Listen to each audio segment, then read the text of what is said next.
How's it going, lads? Good to have everybody here. Same as our previous podcast here, more or less. -1. So it's myself here, assistant pro in Evanstown, Seán Marks, joined by good mate and other fellow assistant PGA pro in the Hermitage, Keith McDermott, and a special guest this evening, Nils Conway. So he's based in the Spawell Golf Academy in the first golf-specific gym in the country. So just going to give Nils a bit of a chance to introduce himself for anyone who mightn't be totally familiar with who he is or what he gets up to. So I probably wouldn't do your introduction justice, so I'll let you introduce yourself, Nils. Yeah, deadly, Seán. Yeah, thanks a lot, man. So I'm based in the Spawell Golf Academy. I set up the whole business 3 years ago now, a little bit more. And basically, I'm just working with golfers all around the country. I was renting a facility up in Sandyford for a couple of years. And then I got onto Peter in the Spawell Golf Academy, and he had a room that was available. And I said, "Feck it, yeah, let's rent it out and see what I can do." And I renovated into a gym, and it's worked well, to be honest with you. For sure, no, definitely. Myself in Evanstown got some great reviews off some of our own members that are up your way. So not only maybe 20 minutes or so away from the Spawell, Really. And what was your own background like before you got into the golf fitness, Neil? Were you much of a player yourself as a golfer? Yeah, so I went over to the States on a golf scholarship. I did the whole pro thing. I tried to go pro. I got the +2. I played all the championships. I was assistant pro in the Grange for a week. I called it quits after a week. It just wasn't for me, to be honest with you. The whole fitness side, the biomechanics of the golf swing, and the whole muscle side of things, and actual muscles that work, that don't work, that kind of just got to be a little bit more than the whole teaching side. There's a lot of teaching pros, as you know yourself, in the country, and there's just not enough people doing what I'm doing. It's a really big part of golf that I didn't take seriously when I was growing up. I should have. I wish I did. I wish someone fucking pushed me into shape to do it, but I didn't. And that's kind of why I was like, you know what, this is something I want to do. This is something I want to do properly. And and that's kind of, I'm kind of getting results because I know the swing. I know what it takes to kind of play good golf. I know how important the body is for good golf. Simple as. Oh, for sure. And was Dratton, say, with your time over in America, that kind of sparked your interest with the fitness side of things, Nils? Not really. Yeah, not really, Seán, to be honest with you. I went over playing football as well. I went on a double scholarship. I was playing soccer and golf. So I was kind of fit, as such, playing football. I could do 90 minutes, no problem. But in terms of muscle, I had nothing. Jesus Christ, when I was playing golf over there, I was a small lad. I didn't know. To be honest with you, I didn't know. And that's when I kind of came back here, and I trained a bit, and I was kind of training properly, and I kind of got into it then. I really saw that, it was something good. Like, look, I did a bit of gym work over in America. I was kind of always kind of, I did so-and-so, but I didn't take it as seriously as when I came back. And then my golf kind of took a step back. I kind of, I was playing the championships here. I was playing, it just didn't really work out. I wasn't really getting anywhere with the golf. It just kind of I was hit a wall a little bit. But now I see why. I wasn't taking my health seriously. My mental game was absolutely destroyed because my body wasn't taken care of. And that's kind of, it's all a knock-on effect, as you probably know yourself, these lads know. Oh, definitely. It's all linked for sure. Now, I say, like, if you're feeling tired, even just fatigued out on the golf course, course management skills, all that kind of thing, they're definitely going to take a hit as a result for sure. Yeah, you're gone. And how did you first get into golf, Neil? Really? Sorry, can you say that again, man? Or how did you first get into golf? Like, what kind of made you start playing golf? And Seán, you drive past it. There used to be a pitch and putt course at Good Counsel on the way up to Edmonstown. It was on the left. It's being built into bloody apartment blocks now, but that's kind of where I started playing golf. I grew up right beside Edmonstown, the back of Edmonstown, the additional holes, 10 and 11, the back of Edmonstown. I live right over there. So, we grew up playing pitch and putt as kids. And then I kind of grew up playing, the boys tournaments and all that jazz. So that's kind of, I did the whole, all the boys and all that stuff. Everyone kind of goes through the ranks in that stage. Yeah. I know it seems to be the best way to certainly get into it, all right, and getting to meet people. Yeah. So it was good. Look, but then again, I was playing football as well, so I had that athletic ability from football, and that is key as well, having, as that's, I know that's one question, but I do want to, athleticism is key. It's all well and good playing golf, but definitely you want to be an athlete first, and then you see the golfers nowadays, and that's the way it's going, unfortunately, for guys that aren't really into fitness. That's the way the modern game is. These guys are athletes, simple as. It's you should look at TV now. It says it all. Definitely, I'd say it's definitely a great introduction to your own background and a little bit about yourself, Nils. But just on the topic of athletes these days out on the tour, I think a lot of people probably shouting at their computer screen or whatever they're watching this on at the minute, ask him about Bryson, because he's just a hot topic in golf these days, really. So what would be your own take from someone who actually kind of knows what they're talking about, as opposed to just, the armchair critics are saying, oh, he's putting on too much muscle, too big, or whatever their take is? Look, he's doing it properly, in such as he's got a team around him. He's not just some average Joe eating a bunch load of food and going to the gym every day. He's doing it properly. He knows exactly what he's doing. He's training. I see him videos there. He's doing, he's doing his speed training with Carl Berkshire, the long drive guy. He's absolutely smashing. So he does know what he's talking about. And he, for any guys that are doubting him and think he's gonna, I guarantee he's got a plan in place. His body will hold up. I think so. And if he doesn't, I don't know. I think he's doing enough quality training as such. He's putting the good foods into him. And he has a team around him that know what they're talking about. Simple as. I think these guys, these are a good quality team. He wouldn't be at where he's at now without that team around him. Oh, for sure, absolutely. The likes of Chris Como and all that. He's a well stacked team right there. So he's got a good team of experts that aren't going to lead him down a wrong direction for sure. Now, or even just himself. Such an intelligent guy. Don't think he'd go down a hole that he couldn't recover from, or that he couldn't pivot from and change his tactics slightly in that regard. You have to respect him. You have to respect the fella. Jesus Christ, look what he's done. You know what I mean? He's changed the game. I think it's incredible. He's understood that, if he can change his body, and he knows.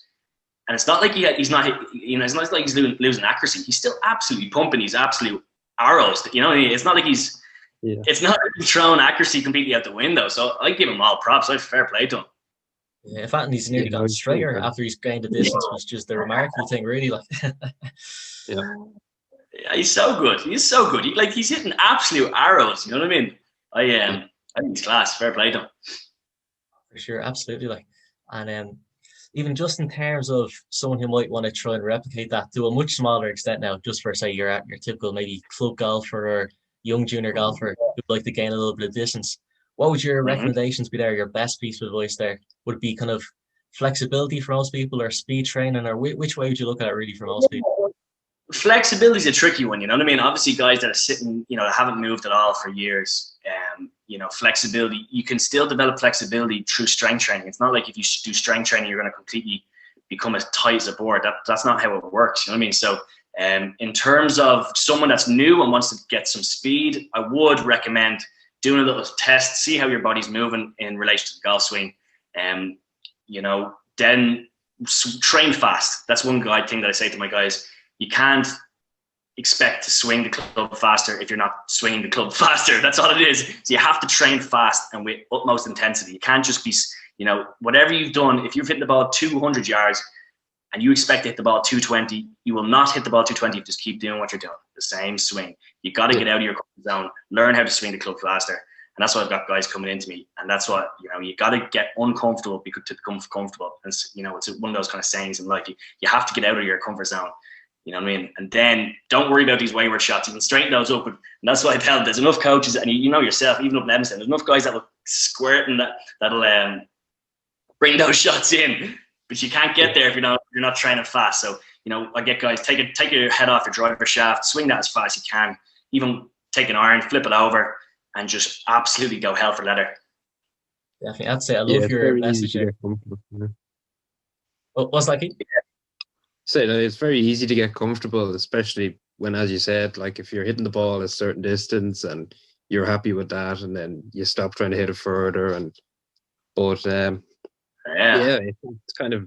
a dark hole to fall into. Yeah, and these guys, think about it, these lads have been playing golf. Some of the guys that come into me have been playing golf for 40 years the same way.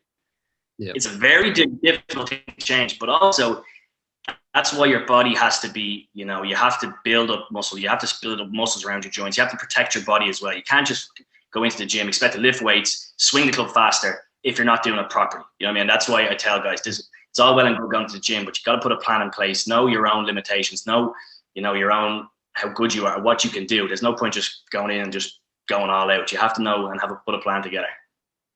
Yeah. Sure. And I love your message there about swinging faster with a golf club as well. You mentioned flip the club upside down, just that intent of actually trying to swing faster. And like I said, if you start hitting a few wayward shots, for golf coaches, the easy part is straightening up the ball flight. The hard part is actually getting them to increase their yardage for sure. You can always. Well, that's what Seán, and that's what I don't touch on. I know you lads are assistant pros, and that's, you guys have your, you do your technical and you teach, and I respect that.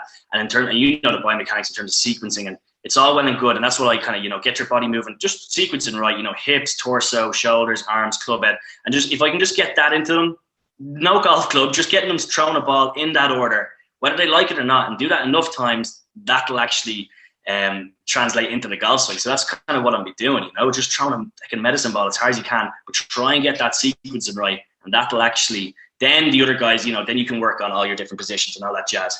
But, with sequencing, that's kind of where I can help a little bit, For sure. And then just on the point of that. Oh, sorry. We'll have to get like a signal here. We keep talking over each other. Yeah. I know, Niels, you've probably had a lot of people coming in and out of the gym, like for yourself. But yeah, overall, like, do you find there's any like real common misconceptions that people have about fitness with golf, or just in general, kind of the way the body moves and stuff?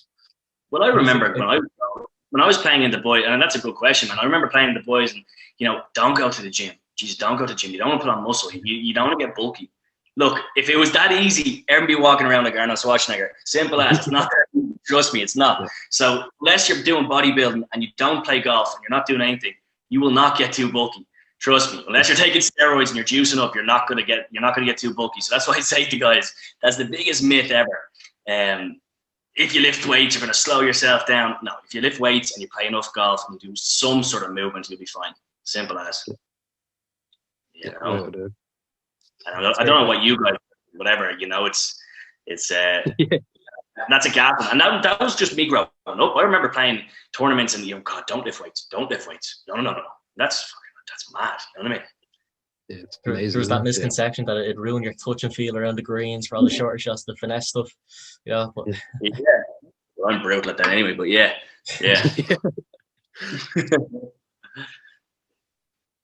But I know definitely from a golf coach's point of view, that misconception, it's always like people are saying they're hitting a bad shot because they're lifting their head. But just to hear that kind of correlation, that there is an equivalent to that in the golf fitness world, that it's, they're afraid of getting too bulky and losing that kind of touch and feel around the greens, is quite interesting to hear now. Yeah, it is. You know what I mean? It's gas. I wish it was that easy. I wish it was that easy to build muscle.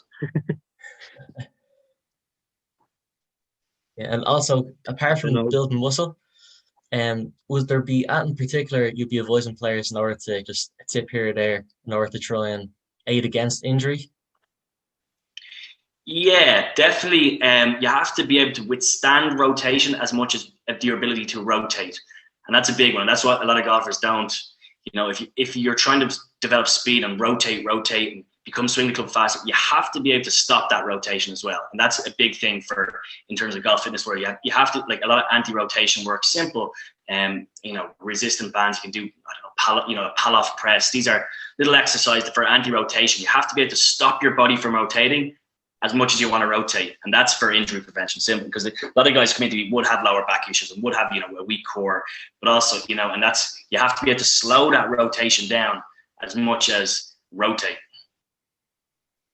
For sure. And on injuries, Nils, do you find that there's a difference between the injuries that you see? So in terms of better players, now obviously they could have gotten injured outside of what they're doing in their golf swing. They could have fell off a ladder or whatever.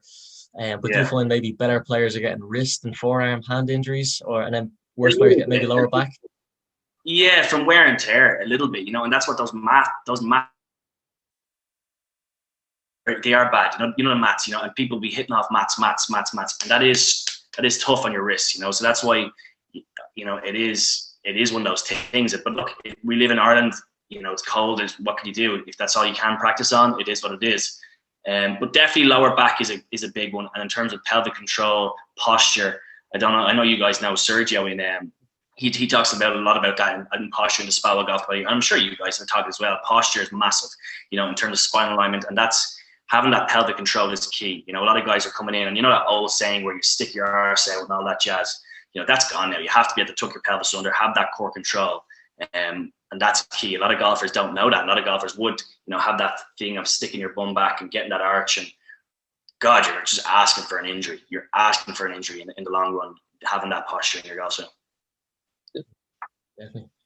And something that might even help against maybe pulling the muscle as soon as they get out there. If say your average golfer, you know, definitely for myself and Keith, who work in pro shops week in and week out, you see most people, their idea of a warm-up is it's a very dynamic sprint from the car park out to the first tee because they're late. Or maybe it's they're getting warm up as having a coffee and a cigarette. You know what I mean? Less so the cigarette in recent years, but yeah. Look, you know, for my guys, what I tell them, hit a few balls. You know, most of my guys would have resistance bands in the bag. You know, do a little bit of activation work. Get your muscles that you're going to work. Just working, simple as bring your hips through range of motion, bring your thoracic spine through full range of motion. You don't have to be Mr. TPI and be rolling around the floor on the first tee box. No one wants that. No one wants to see that. But definitely just try and bring your hips through full range of motion. Try and bring your upper back, you know, and just little separation drills just to get your body moving correctly. But definitely, if you have a resistance band, or if you don't have one, just try and pick one up, just to try and do some simple pulls, pushes, and just to try and get your muscles working. Just activate your muscles. Yep. Yeah.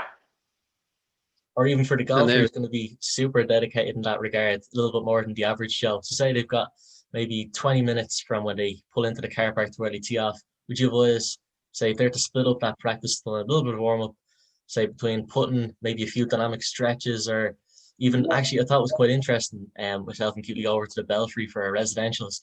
And one of the things the sports science guys mentioned was the recent studies showing damage actually static stretching can do compared to dynamic stretching. So static stretching actually limiting your power output for up to, I think it was 40 or 60 minutes afterwards. Yeah, and that's what you know. You see guys pulling their leg up, you know, just holding some stretches. Now you want to bring some dynamic movements, and that's why just bring your body through range of motion. That is key. That's massive. Yeah. Just everyone was used to do that, like you grab the leg from football matches, you know, they're just used to doing those kind of stretches, like. Yeah, these lads doing this, carry on, you know what I mean? So then, obviously, like once you're out on the golf course, then Nils, what would you typically aim to kind of be eating and drinking as you're going around playing on the golf course, or what would you be advising people anyway? Well, that is a tricky one, you know, in terms of lady and guys. For guys, I recommend drinking water every hole. And that's difficult for women, obviously, because they can't be in the trees. You know what I mean? Going to the jacks.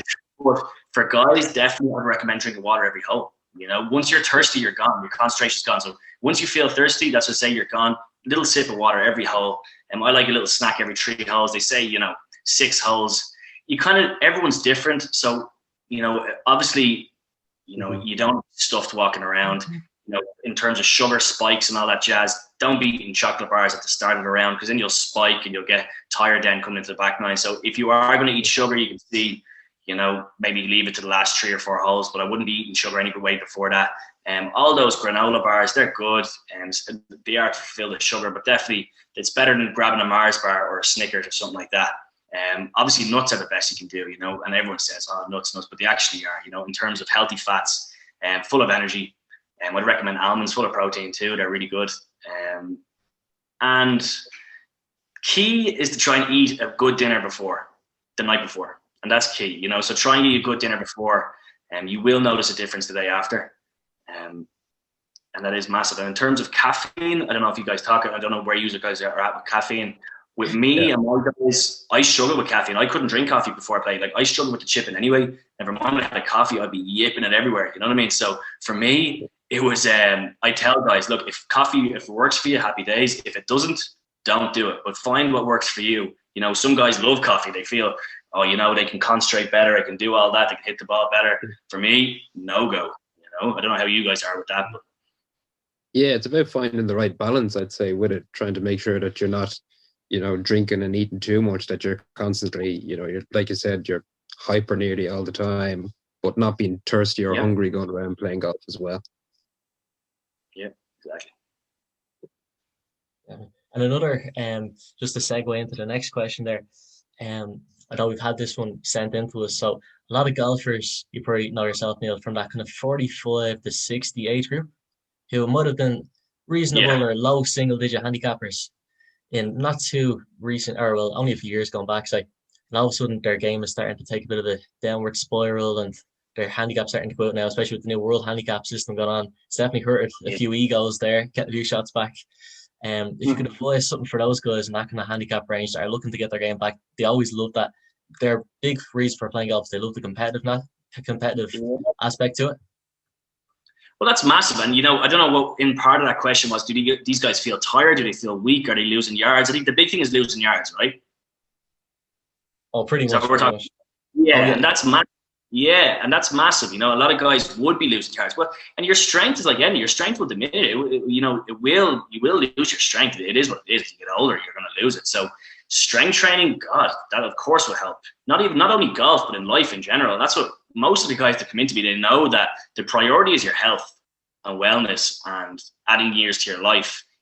If you're not healthy, you're not, taking care of your body. It doesn't matter what you do on the course. If you're not healthy and you can't get out on the golf course, you're not going to be playing, full stop. So take care of your body first, in terms of exercise, weight training. That's obviously going to build your body up for your posture, for daily life, and just general daily things you do.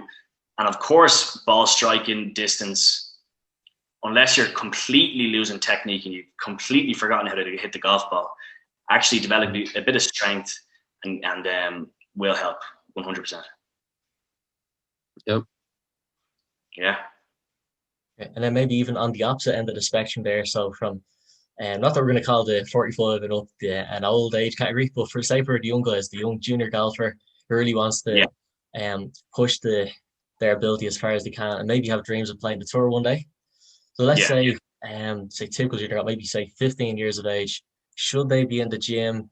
What should they be doing if so? And do you see a difference between golfers who play multiple sports or put all their time and effort into just their golf? Who tends to be the better golfer that you see? Yeah, and that's a good question as well, Seán. Like, I wish someone pushed me into fitness when I was playing in the boys tournaments. I wish someone did. Not even just for strength or whatever. Like, and just in terms of stability, balance. Like, I was a young lad. I was wobbly. I was all over the shop. I just didn't have any stability in my swing. I had nothing there, and that's why these guys now, you look at one of my main role models right now is Kim he's the Hobland strength conditioning coach.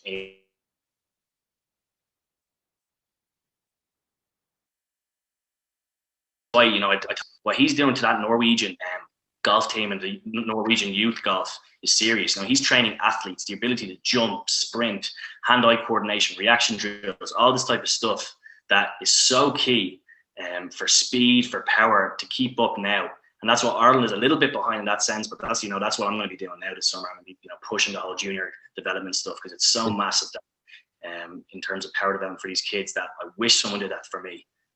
And so if you're 15, 100%, become an athlete. Simple as. Okay. Yeah. And maybe just to put you on the spot, Neil. So obviously, if we were to take out the crystal globe here, where do you see golf fitness going, say, in Ireland in the next 10 to 20 years, say, or then on the tour? Do you see more of a team approach, like you mentioned yourself and Sergio, kind of liaison between players up in the spa well? Yeah. Do you see more people taking on board a full team like that? Yeah, big time. And that's the way it is. You look, in order to compete, you have to do it now anyway. Unless you're raw talent, which 1%, not even what I'm talking about, 1%. Unless you're literally that raw talent that doesn't need it, that can smoke and drink their way around, happy days. If that's you, fair play to you. But the rest of people that doesn't have that raw talent, that need to actually work for their game. And now how high the standard of golf is now, you need it. And even someone that you'd think, they don't lift weights, they probably are. And they probably are doing some sort of gym work, some sort of strength training, just to keep up. I love that Kevin Kisner. He wasn't talking about black pages, like, will you win? Probably not, he says, but 20, what did he say? Give a good paycheck or something like that. You know what I mean? Like, in order to win now, you have to be a bomber to win now. Simple as. You can't, these what this whole drive for show, putt for, what's that drive for show, putt for dough thing? Really that's not really the thing anymore, It could nearly be changed these days to drive for dough, putt for more dough, maybe, if you want to modernize that statement. Yeah, of course. Now they're such beasts, like in the rough. Like some of these guys, if you don't have muscles, you're not going to get out of these rough. Never mind with a sound wedge. You know what I mean? You're not going to get out. Yeah. And obviously now we've had a kind of slow start to the year in general, but just for yourself, Nils, kind of what are your goals for 2021 and going forward? Yeah. So, God, my own goals. I said this last year. I said this the year before, but I'd love to play a bit myself. I'd love to enjoy my golf, and because I've been so busy setting up this business the last couple of years, I've kind of taken my own mind away from golf. But it's kind of been nice too, I've been helping other people as such and getting out of that way. But goals-wise, I'd like to get this junior development thing up and running. That's my goal now. I want to try and really help the junior go. Junior coaching, junior fitness in Ireland is massive, and that's what kind of my next thing because Ireland is so far behind in a lot of things, it's the next step. Irish golf needs to progress. It needs to keep up with all these. Like you look at all these top countries now, they are doing it. They are taking focus in these youth development programs, getting the kids athletes, becoming athletes, and then kind of tuning it into golf. So that's the goal, really. Yeah, that's brilliant. Yeah, without doubt. Yeah. Definitely. We'll be sending all the Evanstown juniors your way for sure this summer, so Neil. Get them to the gym, hitting the ball a mile. Well, that's it. And that's it. Get them to swing the club fast. And that's what, if any lads come into me or whatever, and that's what I push them on to all the pros. There's so many good pros now, and there's so many guys that can tune in that accuracy and try and get the ball going straight. But obviously, if you have juniors, just get them swing the club fast, get them trying to absolutely hit bombs, have a bit of crack with it. Make it enjoyable. Make it enjoyable trying to carry something in the distance or hit it over that tree or do something. That's the only way they're going to get hitting the ball further. Yeah. And just as our closing question, I'd say it's been great having you on here, Neil. I really appreciate it. Definitely shared a lot of value with everybody watching this evening. Generalizing here, but if you're to pick one exercise, maybe it's squats or anything, what would you say would be the best exercise for golf? Oh, Jesus, that's a tough one.